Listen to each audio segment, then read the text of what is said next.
Trevor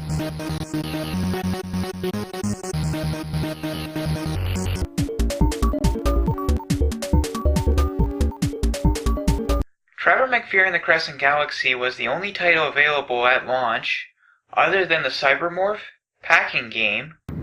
The game is a 2D side-scrolling shooter that has a story similar to Star Fox, where the galaxy is being invaded and you must destroy the invaders and retake the galaxy.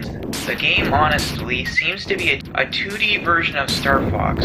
Okay, this was another concept game for the cancelled Atari Panther, but was ported to the Jaguar. However, graphically, this one looks pretty good and gives some idea of the Jaguar's capabilities.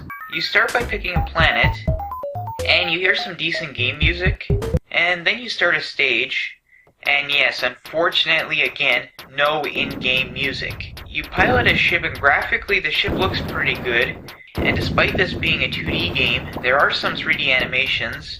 Anyway, it's obvious it's not finished. Several enemies are really basic design, like rotating cubes, as well as orbs or spheres, with very basic circular weapons, as well as these star-shaped enemies that become smaller and multiplies when you destroy them, as well as these goo blobs that separate when destroyed. However, the asteroids, meteors, or comets, whatever they are, really look good graphically, but be careful. It's like asteroids, you destroy them, they become smaller. Your ship's weapons include an upgradable cannon as well as a bomb that can be fired simultaneously, as well as several special weapons that can be selected by the keypad. Yes, this game has an overlay, and I didn't know that, and my copy doesn't have an overlay. However, hope is not lost. You can toggle between weapons using the option button, and the sound effects are mediocre at best. The beam weapon sounds okay, but you don't see it causing damage to the enemy until the enemy explodes, and I wish the beam was more colorful. Your ship has a shield that's pretty good animation and not bad sound effects in this case. The levels are challenging and it's very easy to die. You'll have to use your primary cannon and super weapons very effectively to avoid dying. As well, there are special enhancements floating around to enhance your weapons.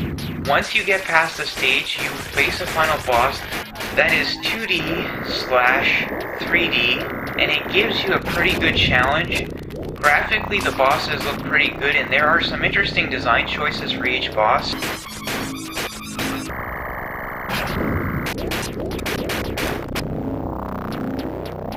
After you beat the boss, you are on the planet, and you face more enemies, and the enemies look a lot more interesting. I almost forgot.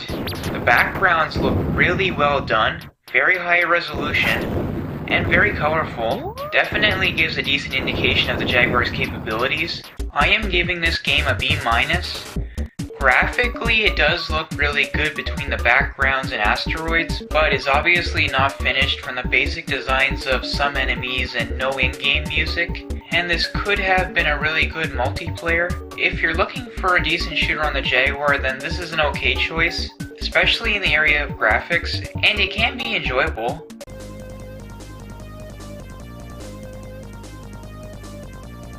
Raiden is an arcade port of the popular arcade game Raiden. Raiden is another title that was meant for the cancelled Atari Panther. Raiden is a vertical shooter, and yes, this game has in-game music. Finally, a Jaguar title with music during the gameplay. You're in a red ship, and your objective is to destroy all the enemies on screen and defeat the end boss and get to the next stage. Simple, but effective.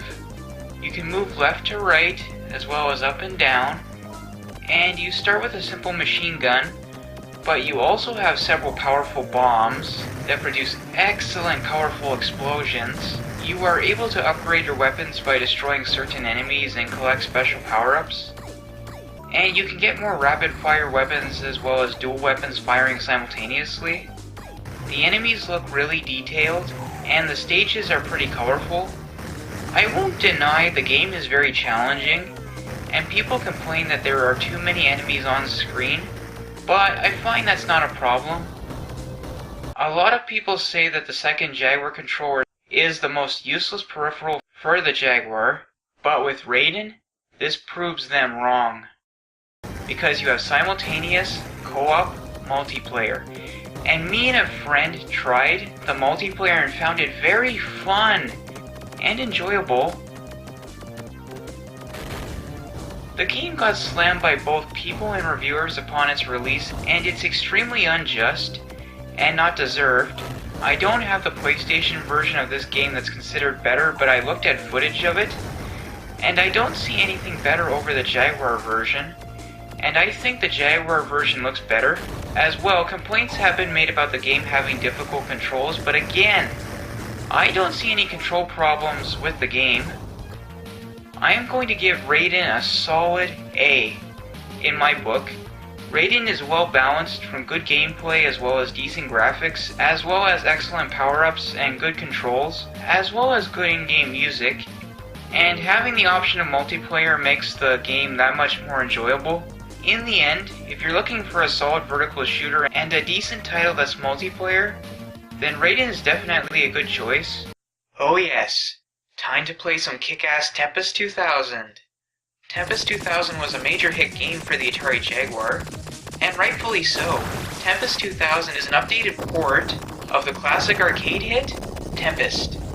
You're basically a ship that does battle on all kinds of webs that are three-dimensional, and your objective is to destroy the enemies, as well avoid additional obstacles and make it onto the next web. The game controls are very effective, but the one complaint is the original Tempest used a turning wheel for more sensitive movements, and Tempest 2000 has this option, but no rotary controller for the Jaguar was created, though Atari was working on one. However, the homebrew community has taken the Jaguar controller and added a turning wheel to it, and several variations exist, and eventually I will get one. Honestly, the game is very simple, but the visuals breathtaking, and the game is addictive and fun and can easily be played for hours. The game also has a kick-ass techno soundtrack that is so enjoyable to listen to.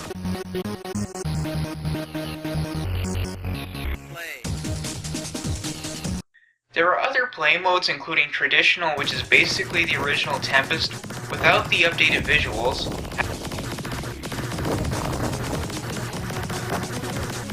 As well, this title is multiplayer. You and a friend can play co-op and try and beat the game, and it's really fun. Me and my friend had a great time, though I wish the Tempest 2000 visuals were in the co-op.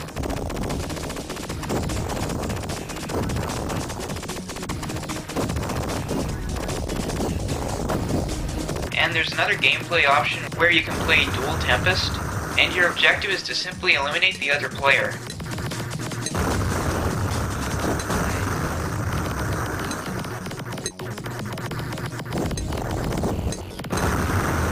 There are other ports of this on the PlayStation and Sega Saturn, but neither port are as good, though my understanding, the Saturn port was not using the maximum capabilities of the Saturn, but that's a discussion for another time. I'm going to tell you a little story. The CEO of Atari, Sam Tramiel, didn't like Tempest 2000. However, after the game got critical acclaim and became a top seller and made him serious money, he shut his mouth, realizing he didn't know how to judge a good game. In the end, Tempest 2000 is an excellent game. The game is amazingly fun and entertaining, and you'll have a good time, and the techno soundtrack is beyond excellent and so enjoyable to listen to. I am calling Tempest 2000 a triple ace title, hands down, from the impressive visuals and excellent gameplay, as well as excellent music, and very good multiplayer. This title is perfect in every way possible, and is a triple ace title that I recommend to any Atari Jaguar owner. Okay, let's take a look at Wolfenstein 3D. Before we discuss the gameplay, I am sure some of you are thinking very basic graphics from the non-textured floors and ceilings, but Wolfenstein 3D was one of the first 3D first-person shooters ever made, and it was responsible for the creation of Doom, one of the best games in history. The Jaguar port reportedly is 4 times the resolution of the original PC port, and when you look at the enemies, you can really tell from the graphical detail, and the port is considered the best port of the game. You start in a castle and your objective is to kill all Nazis and get to the exit at the end of the stage. You start with a handgun and encounter Nazi soldiers, and you need to kill them and they bleed red blood. You also encounter dogs which you need to kill, though I'm a little against shooting dogs, unless of course they're zombies, but just consider them rabid dogs, and you're good to go. You'll notice on the walls pictures of Hitler and the Nazi symbol. I do wish you could shoot the pictures and symbols. There are secret passages where you'll find medkits to restore your health, as well as find several more powerful weapons, including a machine gun.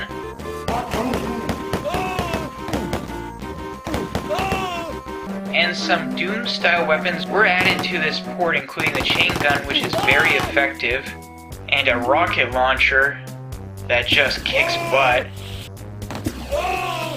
Also, when you run out of ammo, you have a knife. One interesting feature is if you're killed, you'll see who killed you, so you can take your revenge.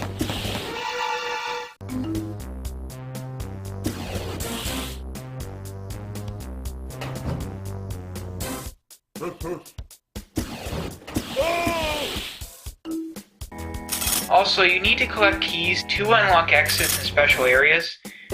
You'll encounter different kinds of soldiers, either bigger and stronger, or smaller and faster, and you'll encounter huge bosses every few levels.